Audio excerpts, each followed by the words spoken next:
안녕하세요. 저는 서울 종로구에 사는 72세 김정숙입니다. 어떻게 연금 120만 원으로 서울 한복판에서 살아갈 수 있냐고들 물어보시는데 오늘은 제 이야기를 들려드리려고 합니다.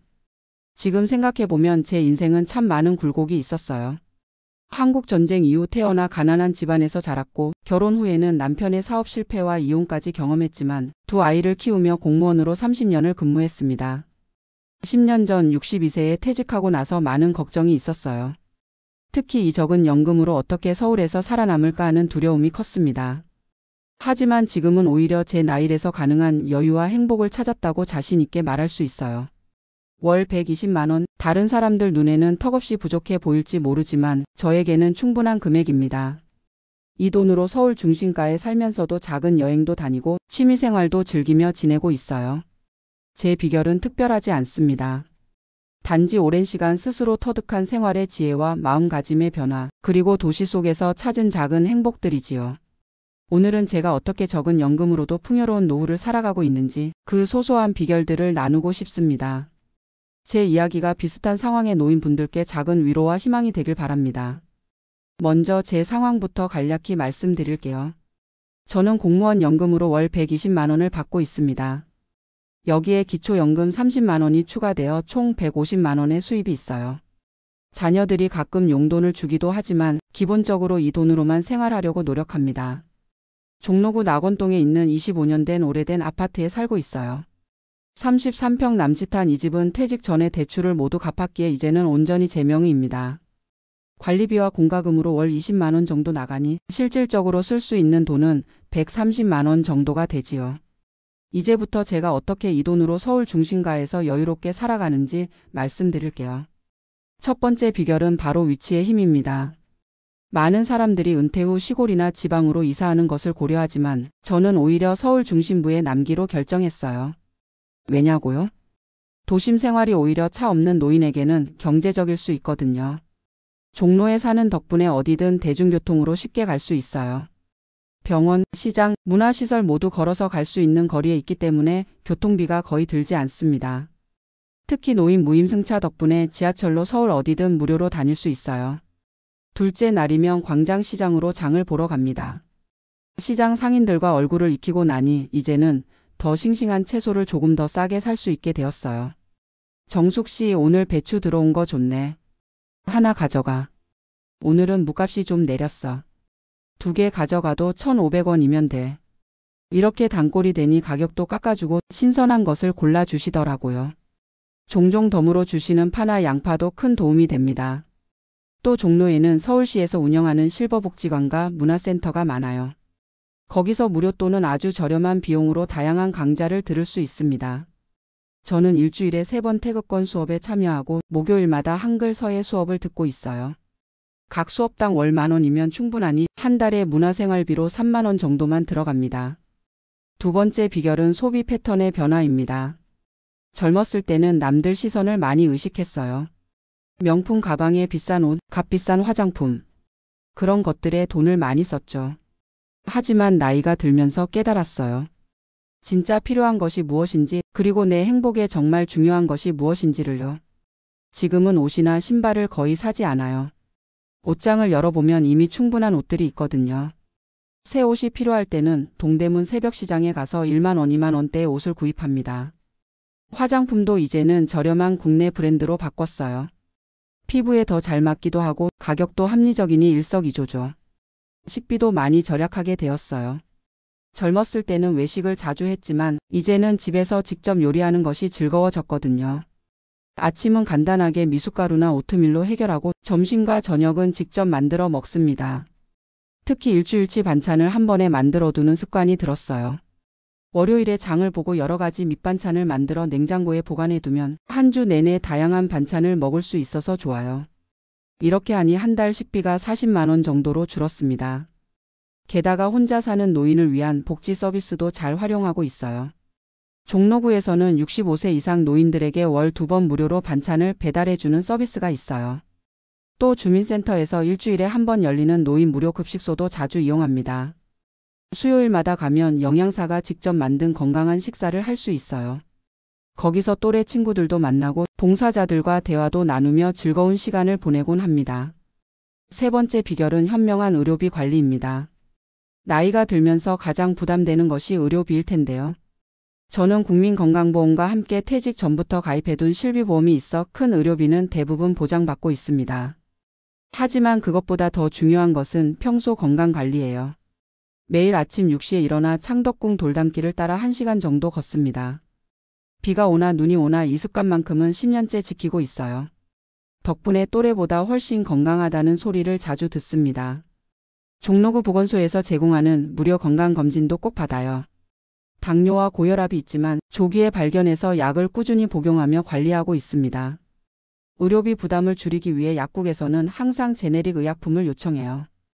효과는 똑같은데 가격은 훨씬 저렴하거든요. 또한 종로에 있는 서울대학교 치과병원에서는 65세 이상 노인들을 위한 할인 혜택이 있어요. 정기적인 스케일링과 검진을 받으며 치아 건강도 유지하고 있습니다. 네 번째 비결은 공짜 문화생활의 발견입니다. 서울은 무료로 즐길 수 있는 문화 혜택이 정말 많아요. 경복궁, 창덕궁 같은 고궁은 65세 이상에게 무료입니다. 국립현대미술관이나 국립중앙박물관도 무료로 관람할 수 있고요. 세종문화회관에서는 매주 화요일마다 열리는 화요 콘서트가 있는데 노인들에게는 무료 티켓을 제공합니다. 저는 문화생활을 특히 좋아해서 이런 정보를 항상 체크하고 있어요. 서울시 홈페이지나 종로구청 홈페이지에서 무료 문화행사 정보를 매주 확인합니다. 스마트폰 사용이 처음에는 어려웠지만 복지관에서 무료로 진행하는 스마트폰 활용 교육을 듣고 나서부터는 필요한 정보를 쉽게 찾을 수 있게 되었어요. 종로구 도서관에서는 매주 목요일 저녁에 영화 상영회가 있어요. 최신 영화는 아니지만 클래식한 좋은 영화들을 볼 수 있어서 즐겁습니다. 거기에 같이 영화를 보는 동네 친구들도 생겼어요. 영화가 끝나면 함께 도서관 근처 찻집에 가서 차 한 잔 마시며 영화 이야기를 나누는 것이 소소한 즐거움이 되었습니다. 젊었을 때는 비싼 카페에서 10,000원이 넘는 커피를 마셨지만 이제는 낙원상가 지하에 있는 오래된 다방에서 2,000원짜리 커피를 마시며 오히려 더 행복함을 느껴요. 그곳에는 저처럼 오래 이 동네에 산 노인들이 모여 있어 이야기 나누기도 좋고 다방 주인 할머니가 틀어주는 7080 음악도 정겹습니다. 다섯 번째 비결은 작은 부업과 봉사활동입니다. 연금만으로는 여유롭게 살기 어렵다고 생각할 수도 있지만 저는 틈틈이 하는 작은 부업들로 용돈을 마련하고 있어요. 인사동에 있는 한 전통 찻집에서 주말마다 4시간씩 서빙 일을 돕고 있어요. 월급이라기보다는 용돈 수준이지만 한 달에 20만 원 정도의 추가 수입이 생깁니다.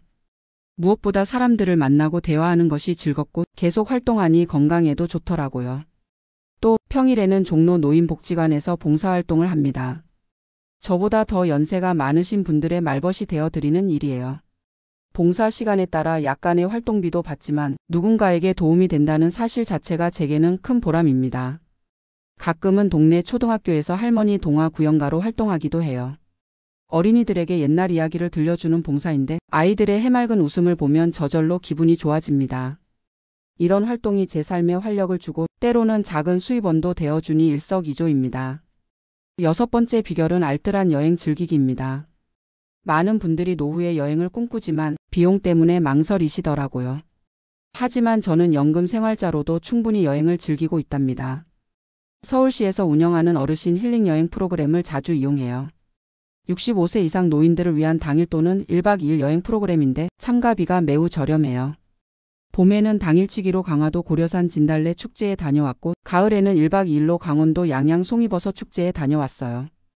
교통비와 식사, 숙박까지 포함해서 5만 원 정도의 비용이었습니다. 또 복지관에서 운영하는 어르신 문화 탐방도 좋아요. 한 달에 한 번 서울 근교의 문화유적지나 자연 명소를 방문하는 프로그램인데 참가비가 10,000원 정도로 매우 저렴합니다. 이런 프로그램을 통해 새로운 친구들도 사귀고 다양한 경험도 할 수 있어 좋아요. 철도박물관에서는 65세 이상 노인들을 위한 실버레일 패스라는 것이 있어요. 4일 동안 전국 철도를 무제한 이용할 수 있는 티켓인데 정상가의 40%만 내면 됩니다. 이걸 이용해서 작년에는 혼자서 전라도 여행을 다녀왔어요. 여수, 순천, 광주를 돌아보며 맛있는 음식도 먹고 아름다운 풍경도 즐겼습니다. 숙소는 게스트하우스나 저렴한 모텔을 이용했고 식사는 지역 시장에서 해결했어요. 4일간의 여행 비용이 총 25만 원 정도였습니다. 큰 돈을 들이지 않아도 충분히 여행의 즐거움을 느낄 수 있다는 것을 알게 되었어요. 오히려 비싼 패키지 여행보다 이렇게 느긋하게 내 페이스대로 여행하는 것이 더 즐겁다는 걸 깨달았습니다. 7번째 비결은 계절에 맞는 생활입니다. 사계절이 뚜렷한 우리나라에서는 계절에 맞춰 생활하는 것이 비용 절감에 큰 도움이 됩니다. 여름에는 에어컨보다 선풍기를 주로 사용해요. 창문을 열어 자연 통풍을 최대한 활용하고 선풍기는 타이머를 설정해 전기 사용량을 줄입니다. 더울 때는 종로 인근에 있는 청계천이나 종묘공원으로 나가 시원한 그늘에서 시간을 보내기도 해요. 겨울에는 전기장판과 무릎담요로 난방비를 절약합니다. 전기장판은 최저 온도로 설정해 조금만 따뜻하게 해두고 무릎담요를 덮고 있으면 충분히 따뜻해요. 실내에서는 내복과 두꺼운 양말을 항상 착용하고 온수는 38도로 낮게 설정해 사용합니다. 또한 계절 식재료를 활용해 식비도 절약하고 있어요. 봄에는 냉이, 달래 같은 봄나물, 여름에는 가지나 오이, 가을에는 호박이나 버섯, 겨울에는 무나 배추 등 제철 채소를 주로 구입합니다. 제철 식재료는 가격이 저렴할 뿐 아니라 맛도 좋고 영양도 풍부하거든요. 동대문 새벽시장에 가면 막 들어온 신선한 채소를 정말 싸게 살 수 있어요. 한 번은 막 수확한 시금치 한 단을 1,000원에 사온 적도 있었답니다. 새벽시장이라 일찍 일어나야 하는 번거로움이 있지만 그만큼 경제적인 혜택이 크죠. 8번째 비결은 디지털 활용 능력입니다. 많은 노인분들이 디지털 기기 사용을 어려워하시는데 저는 오히려 적극적으로 배우고 활용하려고 노력했어요. 그 결과 다양한 혜택을 누리며 비용도 절약할 수 있게 되었습니다. 복지관에서 진행하는 어르신 스마트폰 교실을 수강했어요. 처음에는 터치스크린 사용이 서툴러서 많이 답답했지만 반복해서 연습하니 이제는 꽤 능숙하게 사용할 수 있게 되었습니다. 배달 앱을 통해 식재료를 주문하면 직접 시장에 가는 것보다 더 저렴할 때가 많아요. 특히 대형마트 앱에서 하는 특가 행사나 10일 행사를 잘 활용하면 많이 절약할 수 있습니다. 또한 농협 하나로마트 앱을 이용하면 신선한 채소와 과일을 저렴하게 살 수 있어요. 은행 업무도 이제는 모바일 뱅킹으로 해결합니다. 통장 정리나 공과금 납부를 위해 은행에 직접 갈 필요가 없어 시간과 교통비를 아낄 수 있어요. 모바일 뱅킹을 이용하면 수수료도 면제되는 경우가 많아 경제적이랍니다. 또한 다양한 할인 정보를 얻기 위해 카카오톡 채널을 구독하고 있어요. 서울시 어르신 복지 채널, 종로구청 채널 등을 통해 노인 대상 무료 행사나 할인 혜택 정보를 받아보고 있습니다. 이런 정보 덕분에 무료 건강검진이나 문화 행사에 참여할 기회를 놓치지 않게 되었어요. 9번째 비결은 긍정적인 마음가짐입니다. 사실 아무리 절약하고 알뜰하게 살아도 마음가짐이 부정적이면 행복할 수 없다고 생각해요. 저는 비록 넉넉하지 않은 연금으로 살고 있지만 항상 감사하는 마음을 잃지 않으려고 노력합니다. 젊었을 때는 돈이 많아야 행복하다고 생각했어요. 좋은 차, 명품 가방, 비싼 레스토랑. 그런 것들이 행복의 조건인 줄 알았죠.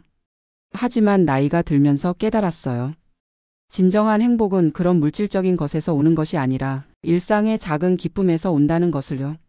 매일 아침 창덕궁 돌담길을 걸으며 느끼는 계절의 변화, 오래된 다방에서 만나는 친구들과의 대화, 손주가 보내준 손편지, 시장에서 덤으로 얻은 파 한 뿌리.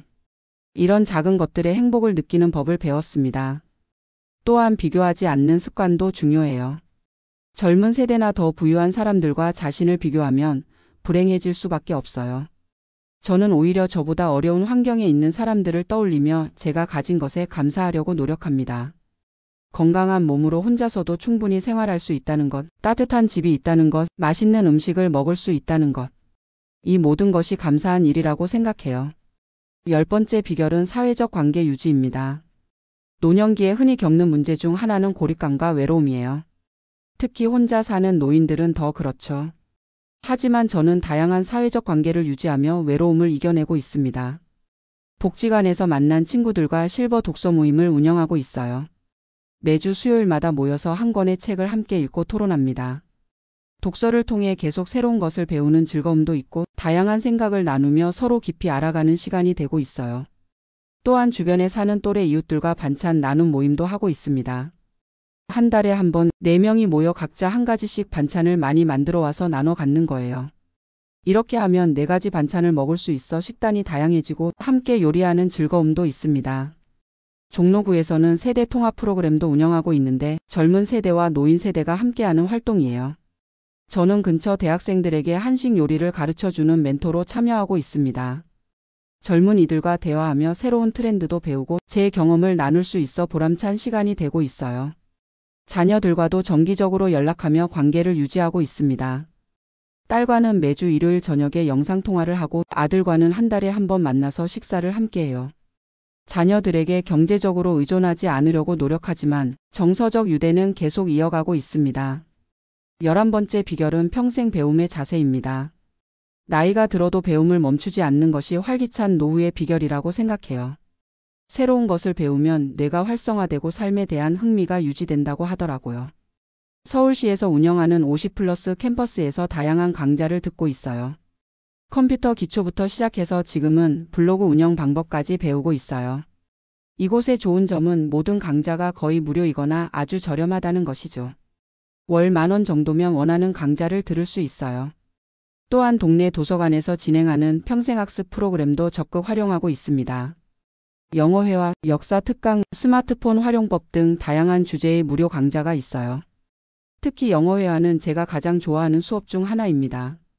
젊을 때 영어를 제대로 배우지 못했는데 이제서야 조금씩 회화를 할 수 있게 되었어요.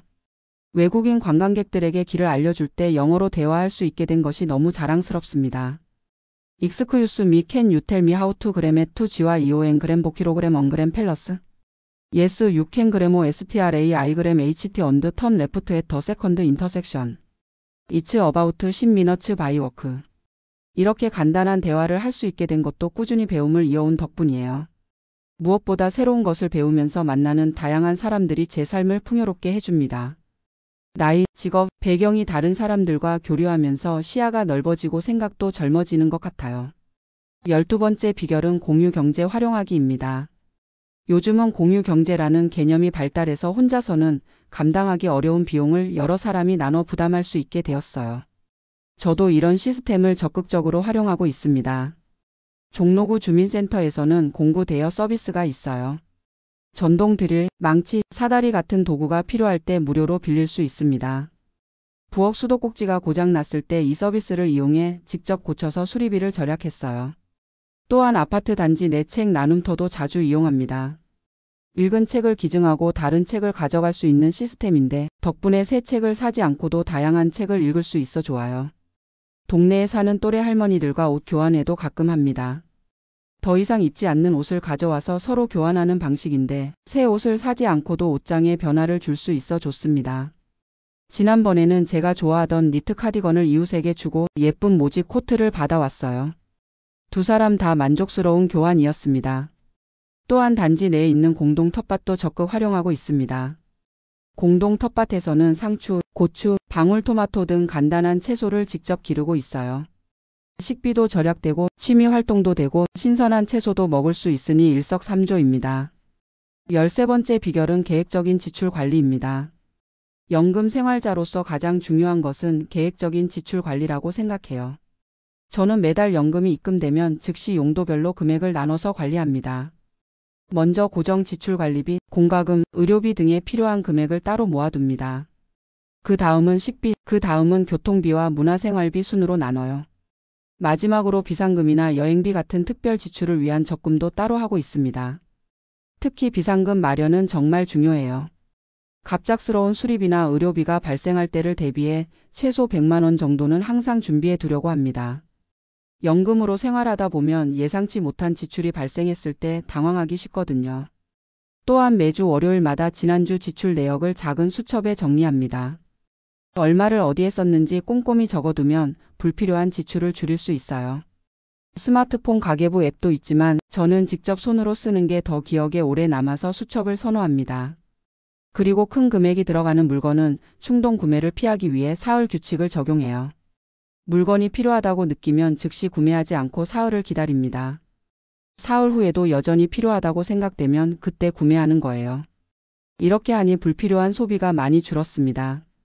14번째 비결은 한 달에 한 번 나를 위한 선물입니다. 아무리 절약해도 삶에 즐거움이 없으면 우울해지기 쉬워요. 그래서 저는 매달 연금을 받으면 작은 금액이라도 나를 위한 선물에 투자합니다. 때로는 오랫동안 먹고 싶었던 케이크를 사 먹기도 하고 때로는 작은 화분이나 책을 구입하기도 해요. 금액은 보통 10,000원에서 20,000원 사이로 제한합니다. 그렇게 큰 돈은 아니지만 스스로에게 주는 작은 선물이 삶의 만족도를 크게 높여줘요. 지난달에는 오랫동안 눈여겨봤던 손목시계를 샀어요. 할인 행사 중이어서 15,000원에 구입했는데 매일 착용하면서 소소한 행복을 느끼고 있습니다. 이런 작은 기쁨이 절약 생활의 지루함을 덜어주는 것 같아요. 마지막으로 15번째 비결은 미래를 위한 준비입니다. 72세인 지금도 건강하게 지내고 있지만 언젠가는 더 나이가 들어 돌봄이 필요한 시기가 올 것이라고 생각해요. 그때를 대비해 지금부터 준비하고 있습니다. 첫째, 서울시에서 운영하는 어르신 돌봄 서비스에 대해 미리 알아보고 등록해 두었어요. 혼자 생활하기 어려워졌을 때 가사 지원, 식사 배달, 병원 동행 등의 서비스를 받을 수 있어요. 둘째, 자녀들과 솔직하게 미래에 대해 대화했습니다. 제가 원하는 노후 생활 방식과 만약의 상황에 대한 제 의견을 명확히 전달했어요. 자녀들에게 부담을 주고 싶지 않다는 마음과 함께 정말 필요할 때는 도움을 요청하겠다고 말했습니다. 셋째, 유언장과 사전 의료 의향서를 미리 작성해 두었어요. 만약 제가 의사 결정을 할 수 없는 상황이 오더라도 제 뜻대로 일이 진행될 수 있도록 준비한 거죠. 자녀들도 제 결정을 존중해 주어 마음이 편합니다. 넷째, 매달 조금씩이라도 장례 준비금을 따로 모으고 있어요. 자녀들에게 부담을 주지 않기 위해서입니다. 지금까지 약 500만 원 정도 모았는데 목표는 1,000만 원입니다. 이렇게 미래를 준비하니 막연한 불안감이 줄어들고 현재의 삶에 더 집중할 수 있게 되었어요. 누구나 언젠가는 맞이할 순간들에 대해 현실적으로 준비하는 것이 오히려 마음의 평화를 가져다 준다고 생각합니다. 지금까지 제가 말씀드린 15가지 비결들은 특별한 것이 아닙니다. 그저 오랜 시간 혼자 살면서 터득한 소소한 지혜들이지요. 하지만 이런 작은 습관과 노력들이 모여 저의 노후를 더 풍요롭고 행복하게 만들어주고 있다고 생각합니다. 연금 120만 원으로 서울 중심가에서 산다는 것이 처음에는 불가능해 보였어요. 주변에서도 시골로 내려가라, 자녀와 함께 살아라라는 조언을 많이 했습니다. 하지만 저는 제가 오랫동안 살아온 이 동네, 친구들이 있고 익숙한 이곳을 떠나고 싶지 않았어요. 그래서 방법을 찾아야 했고 조금씩 시행착오를 겪으며 지금의 생활 방식을 만들어냈습니다. 지금은 오히려 이런 생활이 더 행복하다고 느껴요. 물론 때로는 경제적 어려움에 직면할 때도 있습니다. 갑자기 큰 의료비가 발생하거나 집에 수리가 필요할 때는 정말 막막하기도 해요. 하지만 그럴 때마다 해결책을 찾아내는 과정에서 또 다른 지혜를 얻게 되는 것 같습니다. 지난 겨울에는 보일러가 고장 났어요. 수리비가 50만 원이나 나온다고 해서 정말 당황했습니다. 당장 그 돈이 없었거든요. 그때 동네 복지관의 어르신 주거 환경 개선 사업을 알게 되었고 신청해서 무상으로 수리를 받을 수 있었어요. 이런 경험을 통해 도움을 요청하는 것도 때로는 필요하다는 것을 배웠습니다. 우리 사회는 노인들, 특히 혼자 사는 노인들에게 쉽지 않은 환경일 수 있어요. 하지만 동시에 다양한 지원과 혜택이 있다는 것도 알게 되었습니다. 중요한 것은 그런 정보를 적극적으로 찾아보고 활용하는 자세인 것 같아요. 제 이야기가 비슷한 상황에 계신 많은 분들께 작은 희망이 되었으면 좋겠습니다. 돈이 많지 않아도 혼자 살아가더라도 충분히 행복하고 의미 있는 노후를 보낼 수 있다고 말씀드리고 싶어요. 우리 모두 나이 들어가는 것은 피할 수 없지만 어떻게 나이 들어갈지는 우리의 선택에 달려 있다고 생각합니다. 저는 앞으로도 이 작은 연금으로 이 도시에서 제가 사랑하는 사람들과 함께 행복하게 살아가는 방법을 계속 찾아나갈 것입니다. 여러분도 각자의 방식으로 풍요로운 노후를 만들어 가시길 바랍니다. 감사합니다. 마지막으로 제가 월별 지출 내역을 간략히 공유해 드릴게요.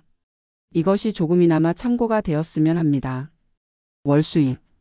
공무원 연금 120만 원. 기초연금 30만 원. 주말 찻집 아르바이트 20만 원. 봉사활동 활동비 5만 원. 총 수입 175만 원. 월 지출. 주거비 관리비 공과금 20만 원. 식비 40만 원. 의료비 15만 원. 교통통신비 10만 원. 문화생활비 10만 원. 경조사 선물비 10만 원. 저축비 상금 여행비 20만 원. 기타 잡비 15만 원. 나를 위한 선물 15만 원. 총 지출 155만 원. 매달 20만 원 정도는 저축하려고 노력하고 있어요. 이렇게 모은 돈으로 1년에 한 번은 조금 더 특별한 여행을 다녀오기도 하고 예상치 못한 지출에 대비하기도 합니다. 물론 매달 상황에 따라 지출 내역이 조금씩 달라지기도 해요. 특히 겨울에는 난방비가 더 들어가고 아플 때는 의료비가 늘어나기도 합니다. 하지만 기본적인 틀은 이렇게 유지하려고 노력하고 있습니다. 무엇보다 중요한 것은 내가 가진 것에 만족하고 감사하는 마음이라고 생각해요. 돈이 많고 적음보다 그 돈을 어떻게 쓰느냐가 더 중요하다는 것을 나이 들면서 깨달았습니다. 여러분도 각자의 상황에서 최선의 선택을 하며 행복한 노후를 만들어 가시길 바랍니다. 다시 한번 들어주셔서 감사합니다.